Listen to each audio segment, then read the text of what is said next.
हम लोग teaching aptitude पे बात कर रहे थे, यानी शिक्षण अभिक्षमता पे चर्चा हमारी चल रही थी और उस पे हम शिक्षण सहायक सामग्रियों पे आपसे बात कर रहे थे। शिक्षण सहायक सामग्री, ठीक है।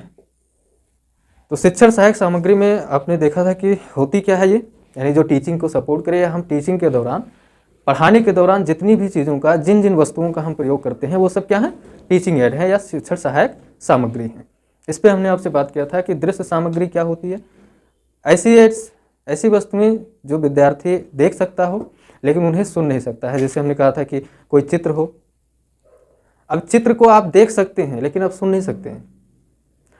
फिर बात हुई थी श्रव्य साधन, यानी जिनको आप अपने कानों से सुन सकते हैं। वहाँ पे आपका एक ही सेंस काम करेगा, आपके कान। आप सुन सकते हैं, जैसे ऑडियो है, रेडियो है, कोई लेक्चर है जो वीडियो लेक्चर नहीं बल्कि ऑडियो लेक्चर जो होता है, ये सब क्या है, श्रव्य साधन है जिन्हें आप सुन सकते हैं लेकिन देख नहीं सकते हैं, ठीक है।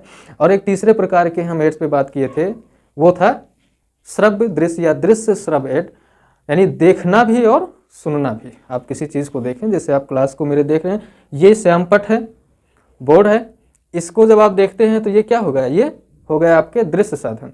लेकिन मैं भी हूँ साथ में और मैं बोल रहा हूँ, जो मैं यहाँ पे लिख रहा हूँ वही मैं आपको बोल भी रहा हूँ, तो मुझे आप सुन सकते हैं। तो आपकी आँख और आपके कान, ये दो के दोनों एक्टिव हैं इस समय, ये दोनों सेंस आपके एक्टिव हैं, इसलिए ये दृश्य श्रव्य साधन में आएगा। इतनी बातें आपसे हो गई थी और हमने आपको एग्जाम्पल्स में भी चीज़ें बता दिए थे। तो अब हम देखते हैं कि जो शिक्षण सहायक सामग्री है, इसमें हमने 3 तरह की सामग्रियों पे बात किया था, साधन पे या एड पे बात किया था आपसे। एक तो था दृश्य साधन, दूसरा हमने आपसे बात किया था श्रव्य साधन पे, श्रव्य साधन, और तीसरा हमने बात किया था दृश्य श्रव्य साधन। और हमने आपसे कहा था कि ये जो दृश्य श्रव्य साधन है, इस पे हम थोड़ी सी बातें और करेंगे। देखिए, पढ़ने का या सीखने का वो तरीका प्रभावी नहीं होगा जो सिर्फ आप सुनते हो या सिर्फ आप देख रहे हैं, ज़्यादा प्रभावी नहीं है। लेकिन अगर आपको ये दोनों गुण कहीं एक जगह पे मिल जाए कि आप उसे देख भी सुन सकते हैं और उसे आप सुन भी सकते हैं, तो फिर वो ज़्यादा प्रभावशाली होगा। और आज की दुनिया में जब आप टेक्नोलॉजी से पूरी तरह से अपग्रेड हैं, इस दौरान यही वो साधन है जिससे आप सीख रहे हैं और मैं आपको सिखा रहा हूँ। इसका उद्देश्य क्या होता है, ये कुछ ज़्यादा ही प्रभावशाली है। तो किस उद्देश्य से इसको हम ICT को शिक्षण व्यवस्था में लाया गया, इसका कोई उद्देश्य निर्धारित किया गया होगा, तभी तो इतने सारे ऐप बनाए गए, इतनी सारी डिजाइनिंग की गई। आप हर हाथ में, स्कूलों में, कॉलेज में आप देखेंगे लैपटॉप और टैब वितरित किए जा रहे हैं, मोबाइल्स दिए जा रहे हैं। क्यों? क्योंकि शिक्षण को और प्रभावशाली बनाने के लिए इस कार्य को किया जा रहा है। तो इसका जो उद्देश्य होता है, जो दृश्य श्रव्य साधन है, अगर इसके उद्देश्यों की बात की जाए तो सबसे पहला उद्देश्य तो है कि टॉपिक को या पाठ्यक्रम को रुचिकर बनाना। पाठ्यक्रम को रुचिकर बनाना मतलब कि रुचिकर शब्द का अर्थ होता है इंटरेस्टेड। आप बोलते हैं ना कि काफ़ी इंटरेस्टेड है। आप कोई वीडियो देखते हैं, कोई क्लास आप ले रहे हैं, कह रहे हैं कि काफ़ी इंटरेस्टिंग क्लास है। वो इंटरेस्टिंग कैसे हुई है, उसको बनाया गया है इंटरेस्टिंग इसके माध्यम से। जो आपके पास फ़ोन है, जो डिजिटल तरीके हैं, इन सब से आप इंटरेस्टिंग क्लास, आप बोलते हैं स्मार्ट क्लास है। स्मार्ट क्लास का मतलब क्या होगा कि जब आप पढ़ रहे हैं तो आपके सामने डिजिटल बोर्ड है, डिजिटल बोर्ड में आपको कोई फैक्ट बताया गया, तुरंत उसमें एक बढ़िया सा वीडियो क्लिप आपको दे दिया गया, आपने वीडियो देखा और काफ़ी इंटरेस्ट के साथ आपने वीडियो को देखा और सीखा। तो टॉपिक जो है, पाठ्यक्रम जो है, उसमें और बढ़िया से उसको सजा के डेकोरेट करके आपके सामने प्रस्तुत करते हैं अध्यापक, जिससे कि आपके अंदर सीखने की जो क्षमता है, जो इंटरेस्ट है, वो और ज़्यादा बढ़े। तो टॉपिक जो है वो इंटरेस्टेड हो जाए, इसके लिए क्या करते हैं हम, दृश्य श्रव्य साधन का इस्तेमाल करते हैं, यानी आप देख भी सकें और सुन भी सकें, ठीक है। इसमें ज्ञान का जो है वो थोड़ा सा और बेहतर विकास होता है। एग्जाम्पल के थ्रू आप चित्रों के सहारे याद रखते हैं चीज़ों को, मैपिंग के सहारे, ठीक है। लर्निंग की जो गति है, अधिगम की गति को तेज करना इसका अगला उद्देश्य होता है। अधिगम की गति को तेज करना। अधिगम की गति, अधिगम का मतलब क्या होता है, ये अधिगम जो है इसको बोलते हैं लर्निंग, ठीक है। लर्निंग का मतलब होता है सीखने की प्रक्रिया, सीखने की प्रक्रिया, यानी लर्निंग जो है ये क्या है, सीखना है या सीखने की प्रक्रिया है, ये होता है अधिगम। कौन सीख रहा है? स्टूडेंट। उसे क्या बोलेंगे? लर्नर। ठीक है। तो अधिगम की प्रक्रिया यानी सीखने की प्रक्रिया जो है उसकी गति को और तेज किया जाए। सीखने अभी अगर आप 1 घंटे की क्लास में आप 10% सीख पा रहे हैं या 1 घंटे की क्लास में आप 20% सीख रहे हैं, तो इस परसेंटेज को और बढ़ाया जाए। आप एक क्लास देख रहे हैं कोई, या कक्षा में आप बैठे हुए हैं क्लासरूम में और आप देख रहे हैं कि एक क्लास को जो इन्फॉर्मेशन आप 2 दिन में सीख रहे हैं, इस तरीके से अगर ऑडियो विजुअल एड्स के माध्यम से आपको सिखाया जाए तो हो सकता है कि वो क्लास आप 1 घंटे में सीख जाओ वो इन्फॉर्मेशन। कोई कॉन्सेप्ट है और उस कॉन्सेप्ट को बढ़िया से डिजाइन कर दिया गया है, पूरा वीडियो ऑडियो फोटोज डाल के अच्छे से अब आपको पढ़ाया जा रहा है। तो वही चीज़ जब 2 दिन में आप सीखते एक कॉन्सेप्ट, वही चीज़ आप आधे घंटे 1 घंटे में सीख रहे हो। यानी सीखने की जो गति है, अधिगम की गति है, उसको तेज करना भी इसका एक प्रमुख उद्देश्य होता है। ठीक है। ऐसे इससे आप क्या करते हैं कि जब आप कोई वीडियोस देखते हैं और सुनते भी हैं तो उसको आपके अंदर क्रियाशीलता बढ़ती है। क्रियाशीलता का मतलब होगा कि आप क्रिएटिव बनते हैं, जो चीज़ें आप वहाँ देख रहे हैं आप करने की कोशिश करते हैं। ठीक वैसे ही ऐसे बहुत सारे लोग होते हैं, बहुत सारे बच्चे होते हैं जो डांस क्लास में नहीं जाते हैं बल्कि यूट्यूब पे खोल ले और होम थिएटर लगा करके वो डांस की प्रैक्टिस घर पे कर रहे हैं। वो क्या कर रहे हैं? वीडियो भी सामने देख रहे हैं टीवी पे और ऑडियो भी सुन रहे हैं, यानी जो सॉन्ग है, गाना है, जो म्यूजिक है उसको भी वो सुन रहे हैं और स्टेप बाय स्टेप डांस के सारे स्टेप को वो देख रहे हैं। अब वहाँ पे वो अकेले भी क्या कर रहे हैं? प्रैक्टिस कर रहे हैं। तो ये अधिगम का जो इसका उद्देश्य जो है, उद्देश्यों में आप ये भी लिख सकते हैं कि विद्यार्थियों को मानसिक या शारीरिक रूप से क्रियाशील बनाता है ये चीज़, इसके उद्देश्य हैं। ठीक है। अब जो महत्वपूर्ण तथ्यात्मक चीज़ें हैं उनको और भी रोचक तरीके से प्रस्तुत किया जाता है। तथ्यात्मक सूचनाओं को रोचक बनाना इसका उद्देश्य होता है। एक तथ्यात्मक जो सूचनाएं हैं उनको रोचक कैसे बनाते हैं? रोचक बनाना। तथ्यात्मक सूचनाओं को रोचक कैसे बनाया जाए? जैसे कोई तथ्य है, कोई फैक्ट आपको बताया गया जो आपको याद रखने में थोड़ी सी मुश्किल होती है। मान लीजिए कि अगर आपको पूरे भारत के सभी राज्यों का नाम एक लिस्ट में लिखवाया जाए तब आप जिस तरीके से याद करेंगे उससे ज़्यादा प्रभावशाली होगा कि अगर आपको दिखाया जाए कि ये नक्शा है, ये मानचित्र है उत्तर प्रदेश का, ये बिहार है, तो जब आप मानचित्र के माध्यम से देखते हैं चीज़ों को, अब उससे भी प्रभावशाली होगा कि पूरे उत्तर प्रदेश को थोड़ा सा बढ़िया वीडियो में आपको दिखा दिया जाए, तो कुछ घटनाओं के माध्यम से वो आपको याद रहता है। तो जो फैक्ट हैं उनको और रोचक, इंटरेस्टेड बनाने के लिए क्या किया जाता है? इसका इस्तेमाल कर सकते हैं या प्रयोग किया जाता है, ये इसके उद्देश्य होते हैं। ठीक है। तो अब आपको वीडियो जब दिखाया जाता है तो आप एक निरीक्षक की भूमिका में भी होते हैं। उस समय आप कोई वीडियो देखते हैं, फिर आप उसको खोजने शुरू करते हैं कि उसमें कमियां क्या हैं, अच्छाइयाँ क्या हैं, क्या ऐसे एग्जाम्पल्स और मिलते हैं कहीं पे कि नहीं मिलते हैं, ये भी आप देखते हैं। ये इसके उद्देश्य हैं। और भी उद्देश्य हैं जो आप किताब भी पढ़ेंगे तो इसमें बहुत सारे 20-25 उद्देश्य आपको मिलेंगे। मैंने आपको इतना बता दिया कि जो इसका उद्देश्य है और जो आपके सामने एग्जाम्पल्स है उसमें आप कनेक्ट कैसे करेंगे। ठीक है। किस तरीके से आप उसको स्टडी करेंगे, सारे उद्देश्यों को आप इस सामग्री के साथ में कैसे जोड़ेंगे, ये आपको समझ में आ गया होगा। ठीक है। अब इसकी अगर विशेषताओं की बात की जाए तो अब इन उद्देश्यों से पता चल रहा है कि विद्यार्थियों के अंदर सक्रियता बढ़ती है।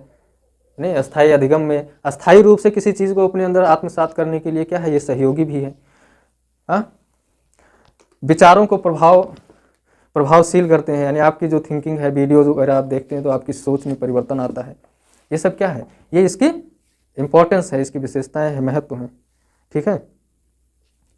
अब इसमें जो दृश्य श्रव्य साधन होते हैं, इसके जो गुण हैं या फिर आप कह सकते हैं कि इसके अंदर की क्या विशेषताएं होनी चाहिए इसमें, तो जैसे सामग्री की उपलब्धता होना बहुत ज़रूरी है।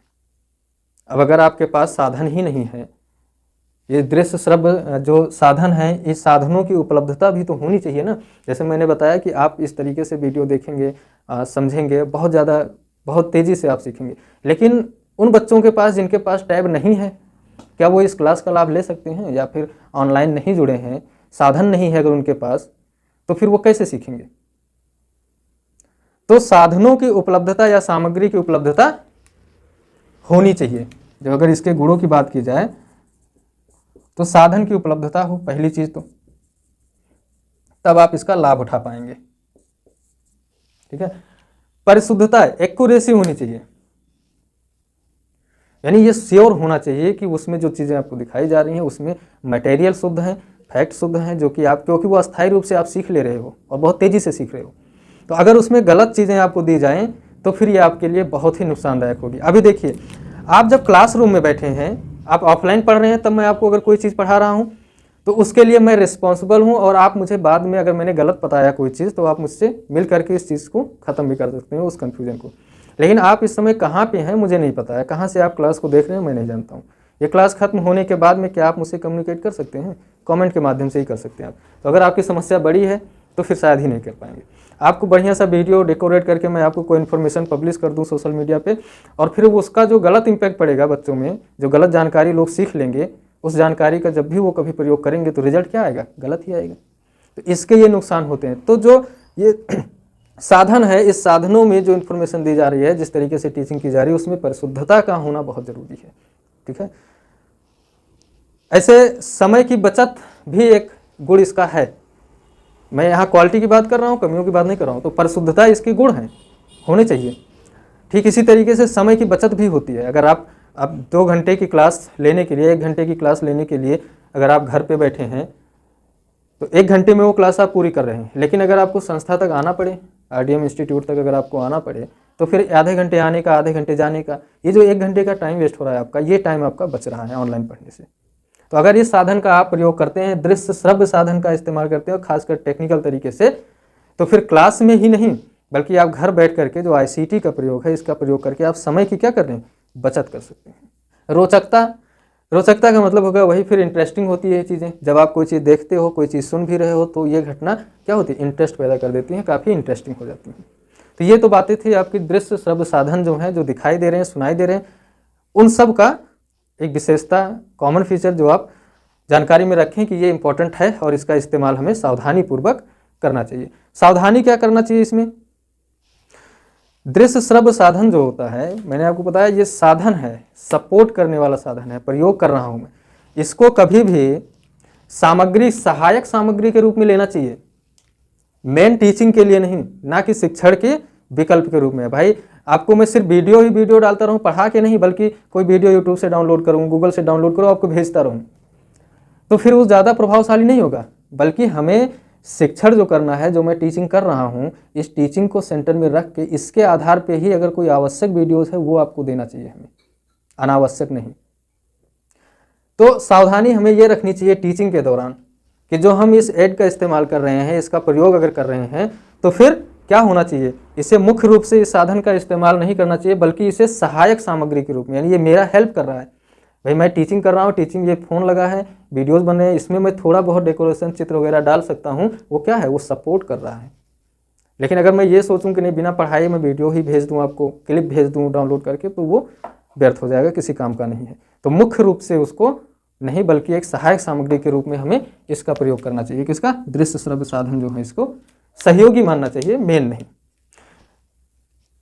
ठीक है। अब ये होना कैसा चाहिए? सावधानियां ये रखनी है हमें कि ये हमारे कार्य को सरल बनाए, आसान बनाए और आप तक प्रभावशाली तरीके से पहुंचाएं, इसका हमें विशेष ध्यान रखना चाहिए। ठीक है। ऐसा ना हो कि हम इसके कुछ उद्देश्य पूरे हो रहे हैं तो कुछ नहीं। क्लासरूम में अगर हम इसका प्रयोग कर रहे हैं, जैसे प्रोजेक्टर का प्रयोग आजकल हो रहा है खूब ठीक ठाक, डिजिटल बोर्ड है, तो अगर इस तरह के सामग्री का हम प्रयोग कर रहे हैं क्लास में, तो क्लास के हर कोने तक वो दिखाई देना चाहिए। ऐसा ना होने पाया कि कोई बच्चा पीछे बैठा हुआ है और उसको नज़र नहीं आ रहा है। तो टीचिंग के दौरान मुझे, अगर मैं डिजिटल बोर्ड पे पढ़ा रहा हूँ ऑफलाइन क्लासेज में, तो क्लासरूम में हर बच्चे को पूरा बोर्ड, पूरी चीज़ें वो दिखाई देनी चाहिए। इसका हमें बेहतर विशेष ध्यान रखना चाहिए। ठीक है। यानी कक्षा में प्रत्येक स्थान पर ये दिखाई देना चाहिए और सुनाई भी देना चाहिए। अगर क्लास में आप पढ़ा रहे हैं तो कोशिश ये करनी चाहिए कि इसका उपयोग जब ख़त्म हो जाए तो क्लास में आप उसको इकट्ठा करके ना रखें। जैसे बहुत सारे मैपिंग वगैरह, एटलस वगैरह रखे रहते हैं क्लास में। नहीं, क्लासरूम का जो माहौल है वो साफ़ सुथरा होना चाहिए। नहीं, आप कोई साधन इस्तेमाल कर रहे हैं तो ऐसा नहीं कि आप बगल में उसको उठा के रखें, क्योंकि क्लास में जो बच्चे बैठते हैं तो उस समय उनका जो सेंटर पॉइंट होता है, जो सेंटर होता है, वो आप होने चाहिए, यानी वो आपसे नज़रें मिला सकें। अब अगर बच्चा बैठा है सामने और वो बगल में देख रहा है कि अच्छा वहाँ पे LED टीवी रखी है बड़ी सी, अच्छा वहाँ पे इन्वर्टर रखा है बड़ा सा, कितनी पावर होगी उसकी। ऊपर देख रहा है बड़ा सा, आप कैमरा टांग के रखे हैं, अब वो देख रहा है कि अच्छा मैप है। मैंने बहुत सारी क्लासेस में ऐसे देखा है कि एटलस जो होता है वर्ल्ड का, वो अलग अलग कॉन्टिनेंट का एटलस चारों तरफ दीवारों में टांग के रखे हैं। भाई ये कम्युनिकेशन को बाधित कर रहा है, ये शिक्षण की प्रक्रिया को बाधित करता है। कैसे भाई, जो बच्चा बगल में बैठा है, आप पढ़ा रहे हैं कुछ और वो दूसरा मैप देख रहा है, पता लग रहा है कि वो कोई पहाड़ी खोज रहा है उसमें, नहीं आप जो पढ़ा रहे हैं वो प्रभावी कहाँ हो पा रहा है। तो जो सामग्री आप पढ़ाने के लिए इस्तेमाल करें उसको क्लास खत्म होते ही वहाँ से हटा दें। इस तरह की टीचिंग में, खासकर उस क्लासेज में जहाँ पे आप बोल भी रहे हैं और दिखाई भी दे रहे हैं, वहाँ पे इन चीज़ों को आप हटा के रखें। क्लासरूम का माहौल एकदम साफ सुथरा रखें। इससे क्या होगा, जब क्लास में बहुत सारी चीज़ें नहीं होंगी तो बच्चे आपको ही देखेंगे, नहीं तो आप चिल्लाते रह जाओ कि इधर देखो, फिर वो मुड़ के देख रहा है, अच्छा एशिया का महाद्वीप देख रहा है, फिर आपने बोला कहाँ देख रहे हो, सर कुछ नहीं, थोड़ी देर बाद आपने देखा कि वो अफ्रीका देख रहा है। तो अगर इस तरह की समस्याएं हैं, फिर देखा वो नीचे आपने ढेर सारा सामान रखा हुआ है, स्टडी मटेरियल, तमाम किताबें सजा दी हैं क्लासरूम में। देखिए डेकोरेशन नहीं, हॉल होना चाहिए, एकदम साफ होना चाहिए। वहाँ आप डेकोरेशन रखेंगे तो बच्चों को कंसंट्रेशन भंग होगा ही होगा। ठीक है, तो ये कुछ बातें थी जो सावधानी रखनी चाहिए और क्या इंपॉर्टेंस है शिक्षण सहायक सामग्रियों के, खासकर दृश्य श्रव्य सामग्री जो ऑडियो विजुअल एड्स हैं उनके बारे में बातें हो गई हैं। अब हम बात करते हैं इससे संबंधित और भी थोड़ी सी कि सहायक सामग्रियों में और भी कुछ होते हैं जिनका प्रयोग हम शिक्षण टीचिंग के दौरान हम करते हैं। ठीक है, उन पे भी थोड़ी सी बात कर लेते हैं कि और कौन से ऐसे साधन हो, ये तो मुख्य हो गए जो आप करते ही करते हैं इनका प्रयोग, ठीक है, टीचिंग के दौरान। लेकिन इनके अलावा भी कुछ क्रियात्मक सहायक सामग्री होती हैं। ठीक है, क्या होती हैं, कुछ क्रियात्मक होती हैं या क्रियाशील कह सकते हैं आप, क्रियाशील सहायक सामग्री। ऐसी सामग्री या ऐसे ऐड होते हैं जो टीचिंग को प्रभावशाली बनाते हैं।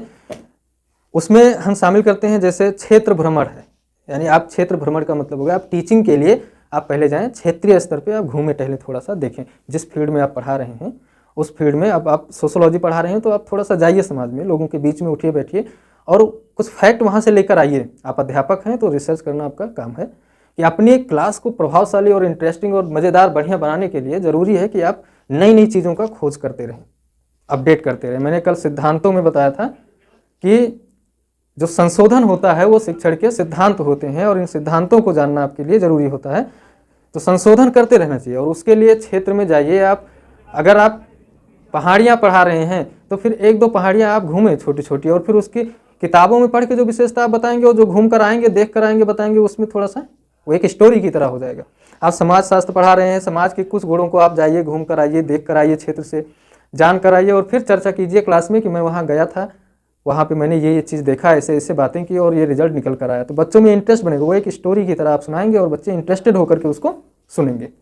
तो क्षेत्र भ्रमण इसका एक तरीका होता है कि आप क्षेत्र में थोड़ा सा घूम टहल लें, इससे आपकी क्लास जो है वो कक्षा और प्रभावशील होगी। दूसरा है इसी तरीके से प्रयोग। आप अपनी क्लास को और प्रभावी अगर बनाना चाहते हैं तो एक्सपेरिमेंट पे ध्यान दीजिए। क्लास में पढ़ाते पढ़ाते आप उसको प्रयोगशाला तक लेकर जाएं, प्रयोग करें, एक्सपेरिमेंट करें। इससे भी बच्चों में बहुत ज़्यादा इंटरेस्ट बनता है इस टॉपिक के प्रति और अच्छे से सीखने का प्रयास करते हैं। ये भी एक बढ़िया तरीका होता है और इसका भी प्रयोग होता है। जैसे विज्ञान के छात्रों में एक्सपेरिमेंट होता है, प्रयोगशाला विधि भी है टीचिंग का ये। ठीक है, ऐसे नाटक है, आप स्कूलों में भी देखते हैं। स्कूल स्तर पे क्या होता है कि एनुअल फंक्शन पे अक्सर ये चीज़ होती है, नाटक होते हैं और बहुत सारे प्रोग्राम किए जाते हैं समय समय पे। उसमें भी कोई कॉन्सेप्ट दिया जाता है बच्चों को कि इस कॉन्सेप्ट पे आप नाटक कीजिए। जैसे बेटी बचाओ बेटी पढ़ाओ पे अभियान पे बहुत सारे क्षेत्रीय स्तर पे इसका आयोजन किया गया था। ठीक है, जिसमें 20 से 25 मिनट का ये कार्यक्रम होता है पूरा का पूरा, और उसमें एक बढ़िया सा कॉन्सेप्ट होता है और कुछ लाइनें ऐसी होती हैं जो वहाँ पे जो कलाकार होते हैं, स्टूडेंट अपने स्तर पे करते हैं, एनजीओ जो होते हैं वो अपने स्तर पे करते हैं, यानी एक जागरूकता अभियान होता है। क्राइम पेट्रोल इसका एक अच्छा उदाहरण है कि आप उसमें देखेंगे हर एक वीडियोज़ में एक नई कहानी, एक नए क्राइम के बारे में आपको जागरूक बनाया जाता है और ख़ासकर ऐसी कहानियाँ जो आज समाज में चल रही हैं और उनके उदाहरणों को लेकर के आपके सामने एक वीडियो प्रस्तुत किया जाता है, जिसमें आप देख सकते हैं कि हमें क्या सावधानी रखनी चाहिए और ऐसी ऐसी घटनाएं हो रही हैं। ठीक है, तो ये भी इसका एक है साधन है जिसका प्रयोग आप शिक्षण के दौरान कर सकते हैं और किए भी जाते हैं, काफ़ी प्रभावशाली भी होते हैं। ठीक है, तो ये तो कुछ बातें हो गई जो शिक्षण जो सहायक सामग्रियां हैं।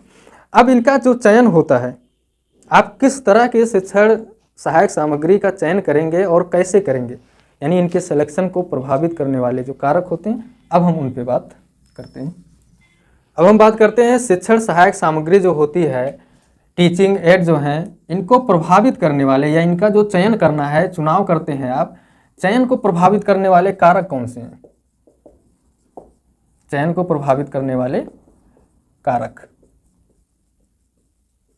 चयन का मतलब होगा चुनाव। आप किस तरीके का चुनाव करेंगे, किस तरह की सहायक सामग्री आप इस्तेमाल करेंगे अपने पढ़ाने के दौरान, इसका सिलेक्शन किन कारकों पे डिपेंड करता है। तो पहला है शिक्षार्थियों का स्वभाव, यानी ये स्टूडेंट ही तय करेंगे, उनका स्वभाव तय करेगा कि आप किस तरीके का सहायक सामग्री प्रयोग में लेकर आएंगे। ठीक है, शिक्षार्थियों का स्वभाव। अगर वो बच्चे बड़े शरारती हैं तो फिर आप डंडों के साथ आएंगे क्लास में, और अगर बच्चे अच्छे हैं पूरे क्लास में और वो कोई शरारत नहीं कर रहे हैं तो फिर आपको छड़ी उठाने की ज़रूरत ही नहीं है।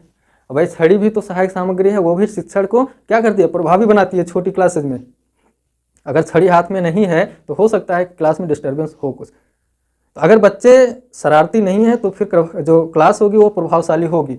या फिर बच्चे, उनका स्वभाव कैसा है, ग्रामीण पृष्ठभूमि से है, वो टेक्नोलॉजी के बारे में कुछ नहीं जानते हैं, तो पहले आप टेक्नोलॉजी के बारे में उन्हें अपडेट कराएं। तो फिर वहाँ पे आप पता लगा कि आप बोर्ड लेकर पहुँच गए, डिजिटल बोर्ड, और उसमें आपने बहुत सारे डाटा दिखा दिया और बहुत सारी घटनाएं, उनको समझ में नहीं आ रहा कि सर ये सब क्या है, कैसे मैं समझ नहीं पा रहा हूँ। लेकिन अगर वो वहाँ पर आप ऑफलाइन पेन से बनाकर चीज़ों को दिखाएं, क्योंकि वो बच्चे अभी ऑनलाइन सिस्टम से जुड़ नहीं पाए हैं, तो उनको आप ऑफलाइन सिस्टम में ही रखें और उनको धीरे धीरे आप तकनीकी विकास उनका करें। जब वो समझने योग्य हो जाएं कि नहीं अब वो टेक्नोलॉजी का प्रयोग करने लगें, फिर आप उस एड का इस्तेमाल करें।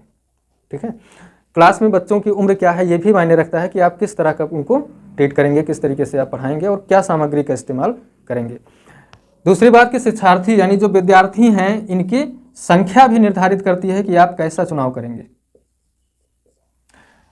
संख्या कैसे कि अगर कम बच्चे हैं तो एक्सपेरिमेंट आप करा सकते हो, प्रयोग विधि जो है, अगर आप 10-15 बच्चे हैं तो बारी बारी से सारे बच्चों का क्या आप प्रयोग करा सकते हैं। लेकिन अगर क्लास में 150 बच्चे हैं तो फिर क्या करेंगे आप? ऐसा तो है नहीं कि आप ढूंढेंगे कि नहीं इस बच्चे से कराना और इस बच्चे से नहीं कराना है।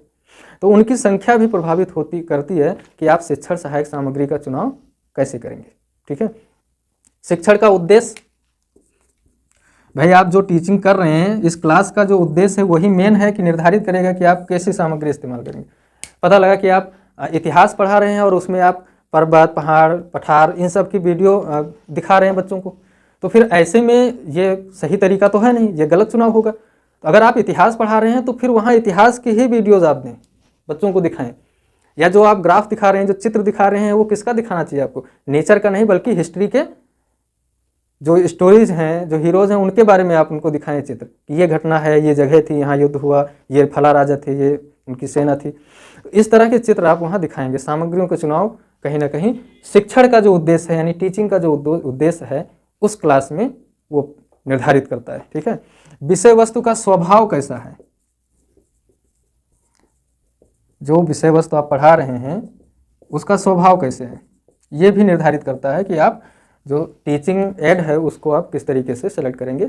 जैसा स्वभाव होगा उसी से मिलता जुलता आपके साथ वो सारे साधन होंगे। ठीक है, आप मैपिंग पढ़ा रहे हैं तो आपके पास आसपास मैप होना चाहिए, आप बिना मैप के मैपिंग नहीं पढ़ा सकते हैं। ठीक है, सहायक सामग्री की उपलब्धता भी प्रभावित करता है। सहायक सामग्री की उपलब्धता ये कैसे प्रभावित करता है? भाई अगर आपने भले बहुत कुछ प्लान कर रखा है लेकिन अगर आपके पास उपलब्धि नहीं है वो, तो फिर आपको विकल्पों पे काम करना होगा। जैसे आज ये मार्कर चल रहा है, लेकिन पहले जब ब्लैक बोर्ड होता था तो उस पर चाक से लिखते थे, मिट्टी से, उस समय मार्कर उस पर चलता भी ना और इस तरह का बोर्ड वहाँ था भी नहीं। तो जब इसकी उपलब्धता नहीं है तो आप भले अब आज मैं भले बहुत अच्छे से सोचूं कि नहीं मुझे डिजिटल बोर्ड लगा देना चाहिए और आपको क्लास के साथ साथ क्या करना चाहिए, 30 से 40 क्वेश्चन डेली प्रैक्टिस करा देना चाहिए, लेकिन ये मेरी सोच ही तो हो सकती है, मैं बोर्ड लगा नहीं सकता हूँ क्योंकि वो मेरे पास उपलब्ध नहीं है अभी।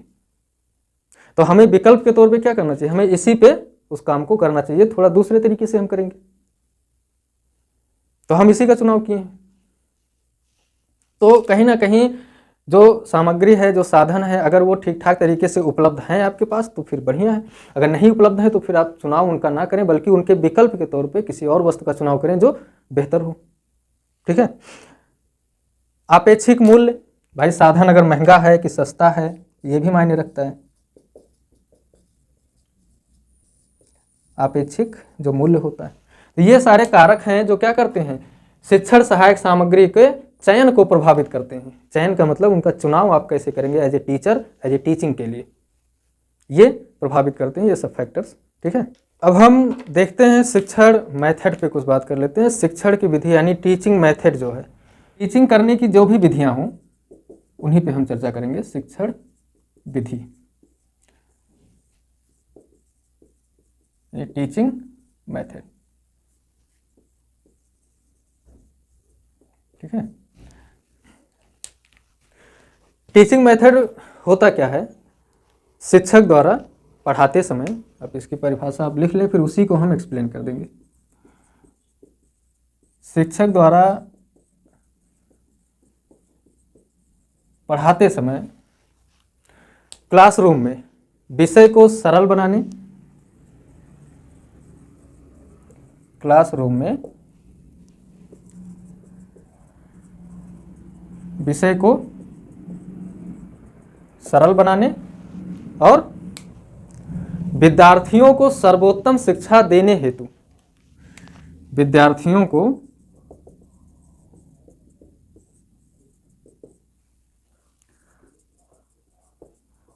सर्वोत्तम शिक्षा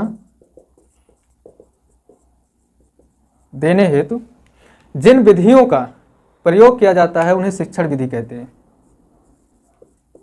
जिन विधियों का प्रयोग किया जाता है,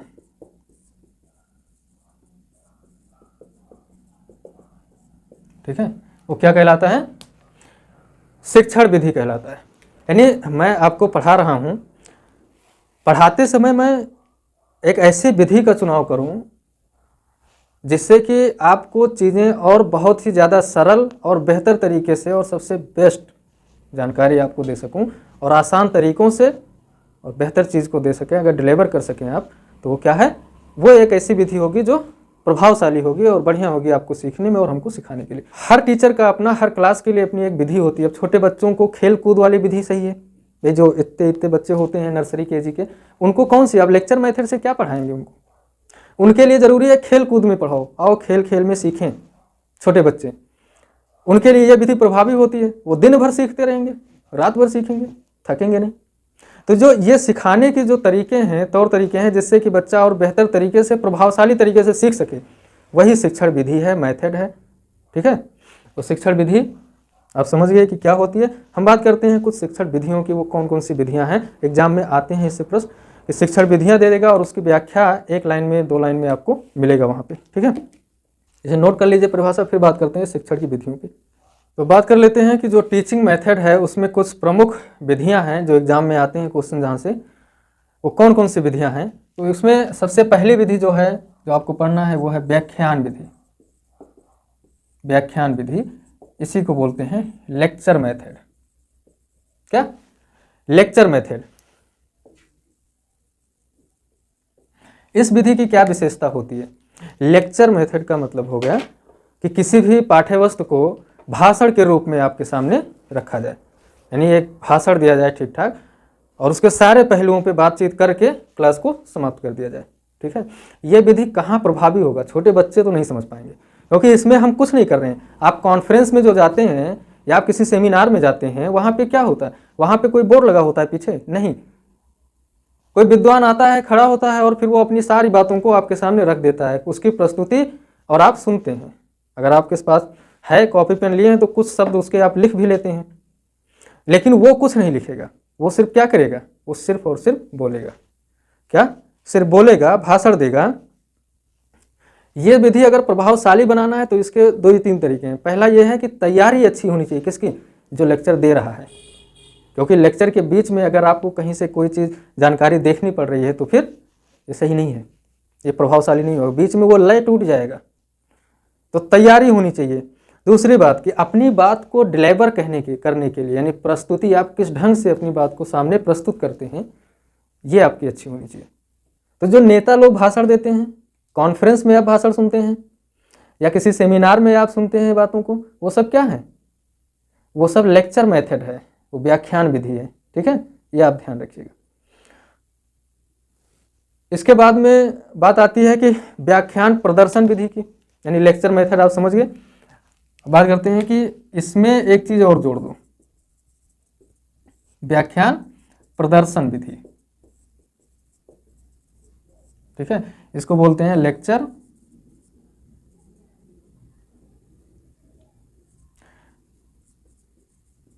डिमॉन्स्ट्रेशन मेथड।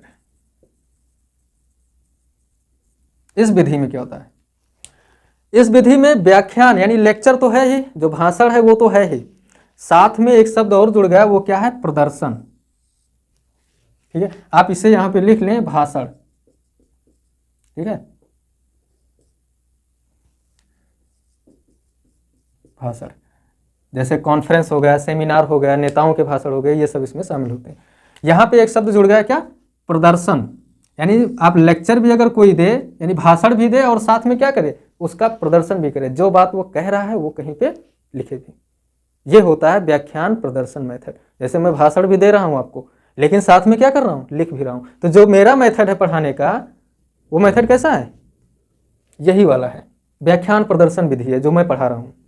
ये वाला मेथड आप हायर एजुकेशन में आप देखते हैं, जहाँ पे हायर क्लासेज में प्रोफेसर्स आते हैं और अपनी बातों को आपके साथ रखते हैं, खासकर रिसर्च लेवल पे आप देखेंगे तो वहाँ इस विधि का इस्तेमाल होता है। स्कूल में, कॉलेज में जब एक टीचर आपको पढ़ा रहा है, या फिर जब आप हाई स्कूल, इंटर या इस तरह की क्लासेज में, ग्रेजुएशन में, पीजी में जब आप पढ़ाने जाएंगे एज ए टीचर, जब आप टीचिंग करेंगे तो वहाँ पे आपको इसी मेथड पे पढ़ाना होगा। ठीक है, कौन सा मेथड है ये, व्याख्यान प्रदर्शन। यानी आप व्याख्या भी करें, भाषण भी दें, प्रदर्शन यार उसको लिखें भी, कहीं ना कहीं कुछ चीज़ें हैं जो आप दिखाएं भी। जैसे मैं आप अपनी बात कह रहा हूं आपसे और फिर यहाँ पे कुछ जरूरी चीज़ें लिख दे रहा हूं।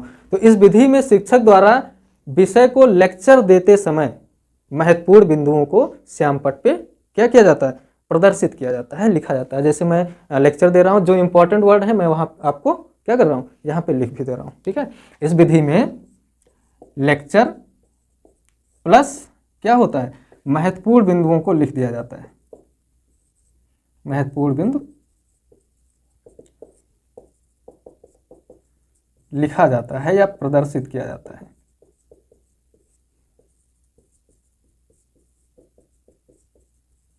ठीक है, इसकी ये विशेषता होती है। तो ये दो विधियां आज आपने देखा, अगली क्लास में हम इसकी और भी मेथड पे बात करेंगे।